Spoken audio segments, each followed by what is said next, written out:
Hello students, welcome to my class. This is Professor Vincent Osaya, and this is the presentation of part 1 of chapter 8, Audit, Sampling, and an Overview and Application to Test of Controls.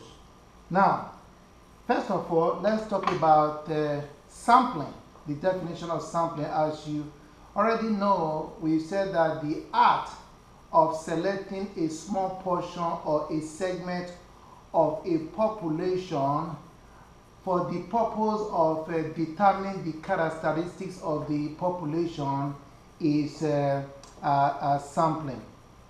So, for example, we decided we have a basket of 1,000 apples, and we need to find out or determine the percentage of the 1,000 apples that are bad or rotten. One approach is to select 10 of the 1,000 apples, examine the 10 apples. If one is bad, then that is 10%. We cannot come to the conclusion that 10% of the entire 1,000 apples are bad or rotten. So that is the definition of sampling generally. So now let's take a look at audit sampling. We said that when the auditor apply an audit procedure to less than 1% of the items in an account balance or classes of transactions for the purpose of determining some characteristics of that entire population, we said that that is audit sampling. So for example, if we want to test a particular control as to whether proper supporting documentations were in place before an invoice or bill was being paid. If we have 5,000 invoices that were paid, we select a portion of the 5,000, examine that portion, and come to the conclusion that yes, the controls are working or the controls are not working vis-a-vis whether appropriate documentations were in place before payment of those invoices were made. So having said that, let's take a look at chapter 8. Like we said, chapter 8 deals with two major issues. Number one, we are going to talk about the overview of audit sampling, and we are going to talk about how to apply audit sampling to test of controls. So when we are testing controls to see whether controls are actually working or not, we also apply audit sampling. So those are the two main issues in chapter 8. We are going to also talk or use this opportunity to talk about chapter 9 as well, because chapter 9 also deals with sampling. However, chapter 9 zero in on using audit sampling techniques to test accounting details. So chapter 8 zero in on using audit sampling to test controls as to whether controls are working or not, whereas chapter 9 also deal with audit sampling to substantive test of account balances. So we are going to use audit sampling to determine whether a particular account is materially misstated or not. Unlike chapter 8, whereby we are only testing using audit sampling to test controls. So recall, we said that auditor is not the guarantor, but the auditor is only offering reasonable assurance that the financial statements are not materially misstated.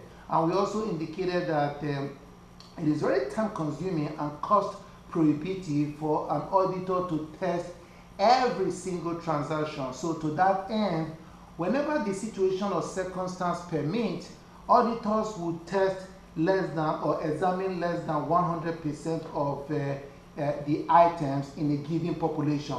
By so doing, we said that the auditor is applying audit sampling. So that is the overview of chapter 8.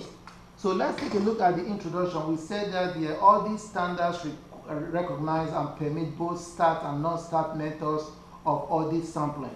And we said that there are two Two technical advances have reduced the number of times auditors need to apply sampling techniques to gather audit evidence. What does that mean?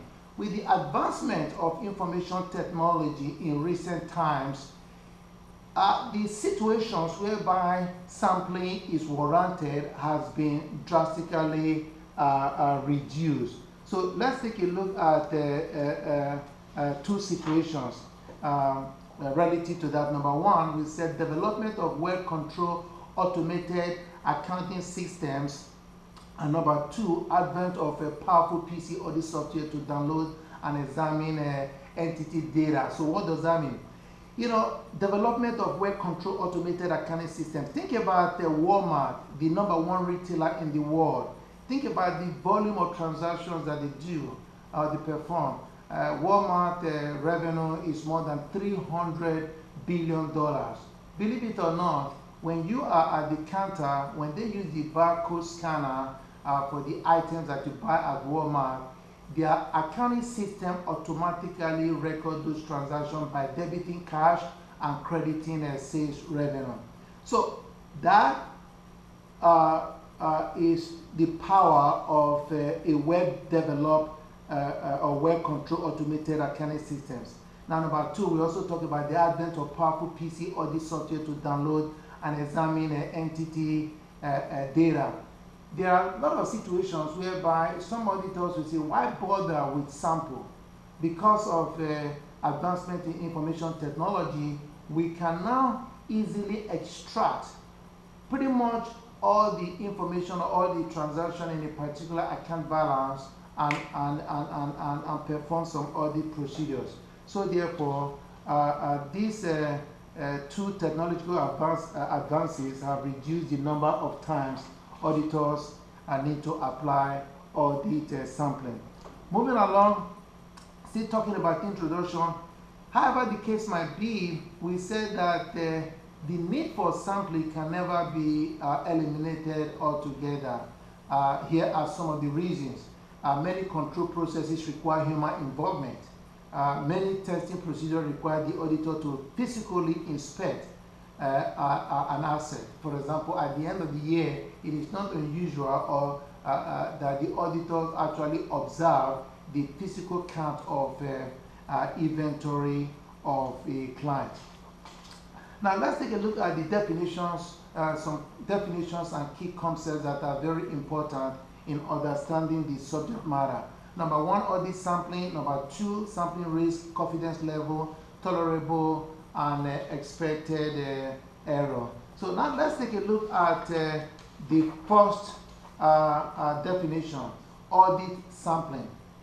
We said that we did talk about audit sampling at the beginning of this presentation. We said the selection and evaluation of less than 100% of the items in a population of audit relevant selected in such a way that the auditor expects the sample to be a true representative of the entire population is audit sampling. So we wind up examining the sample, and based on the result of our evaluation of the sample, we come to the conclusion as to the characteristics of the entire population. Now, moving along, let's still talking about sampling risk. We said that, no, I'm sorry, so we just talked about audit sampling, and let's take a look at the definition of sampling risk. We said the possibility or the likelihood that your sample would not represent the true characteristics of the entire population is called sampling risk. So what are the implications of that if your sample is not a true representative of the entire population? So there are two types of sampling risk.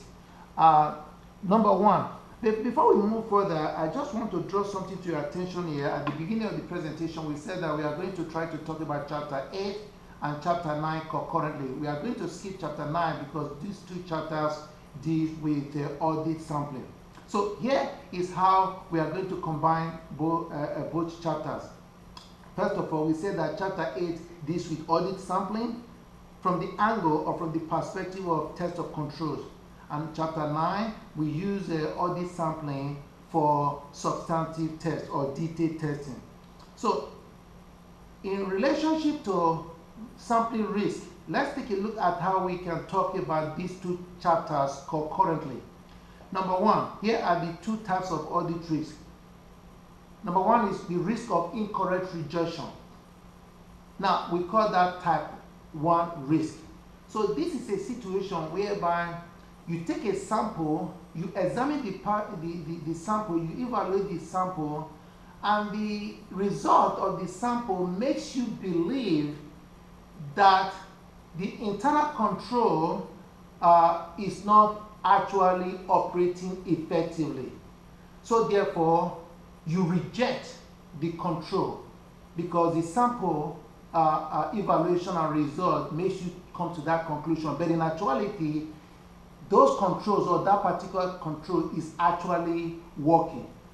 So we call that risk of incorrect rejection. That is for test of control. Now also the risk of incorrect rejection, that is chapter 8. Now let's take a look at chapter 9. The sample can also make you come to the conclusion, the evaluation of the sample and the result of the sample can make you come to the conclusion that a particular account balance or class of transactions are materially misstated, whereas they are not. So from that standpoint, guess what? You do more work. In other words, what is the implication of risk of incorrect rejection? By the way, we also call this the risk of under-reliance. That is another name for it, or the risk of incorrect rejection. So the sample makes you believe that the control is not working, but in actuality it is working. Or chapter 8. Chapter 9, the sample makes you believe that a particular account balance is misstated, whereas it is not. The implication is you do more work because of the incorrect rejection. By the time you do more work, you eventually realize that truly the control is working. The sample misled you, or the account balance is not materially misstated. The sample misled you. So from that standpoint, you do more work. So I want you to make a note of this. This is going to be on your examination. This is an issue of efficiency. An issue of efficiency. In other words, you are spending more time and more resources than you would not have spent ordinarily. Now, let's take a look at the risk of incorrect acceptance. Here, the sample makes you believe that the control is not working.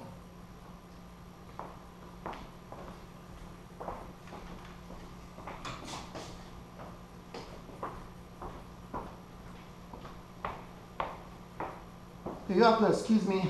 Risk of incorrect acceptance. Here, the sample makes you believe that the control is actually working, whereas the control is not. That is for chapter 8. Now, for chapter 9, the sample makes you believe that the account balance is not materially misstated, whereas it is. So, what is the implication of this? The implication is you don't do more work because you are relying on the control, because that is what the sample makes you to believe, but in actuality the control is not working. Or you accept the account balance as being correct or not misstated, whereas the account balance is actually misstated. So what is the implication of that? The implication of that is this is an effectiveness issue. Now what does that mean? You just go about accepting that, but in actuality you should not have. So that can make you come to the wrong conclusion. In such circumstance, you would have conducted an audit that is not effectively done. So that is the end of part 1 of chapter 8.